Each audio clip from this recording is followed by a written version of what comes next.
श्री संत बाळगीर महाराज यांच्या कृपा आशीर्वादाने व ह.ब.प. गुरुवर्य भागवताचार्य मधुसूदनजी महाराज कापसीकर यांच्या मार्गदर्शनाने दरवर्षीप्रमाणे याही वर्षी अखंड हरिनाम सप्ताह व ग्रंथराज ज्ञानेश्वरी पारायण सोहळा तसेच भव्य नारायण देव यात्रेचे आयोजन पिंपळदरी तालुका लोहा जिल्हा नांदेड येथे करण्यात आले।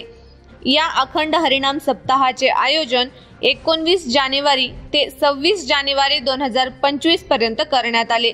या सप्ताहामध्ये पहाटे 4 ते 6 काकडा भजन, त्यानंतर सकाळी 7 ते 10 ज्ञानेश्वरी पारायण, 10 ते 12 गाथा भजन, दुपारी 4 ते 5 रामकथा, सायंकाळी 5 ते 6 हरिपाठ आणि रात्री 8 ते 10 हरिकीर्तन व हरिजागर असा दैनंदिन कार्यक्रम आयोजित करण्यात आला।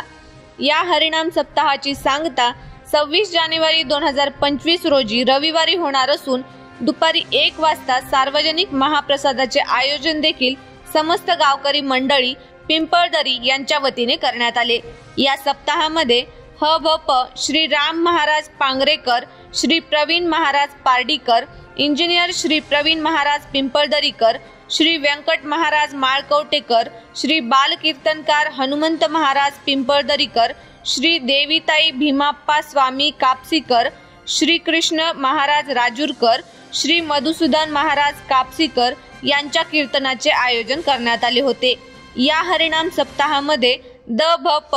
गुरुवर्य देवगिरी महाराज कापसीकर, श्री श्री महंत प्रयागगिरी महाराज डोलारा, द.भ.प. गुरुवर्य समगिरी महाराज नांदगाव यांची विशेष उपस्थिती होती। या सप्ताहाचे आयोजन पिंपळदरी येथील संपूर्ण ग्रामस्थांनी परिश्रम घेऊन अतिशय उत्तमरित्या केले आणि हा सोहळा उत्साहपूर्ण वातावरणात पार पडला।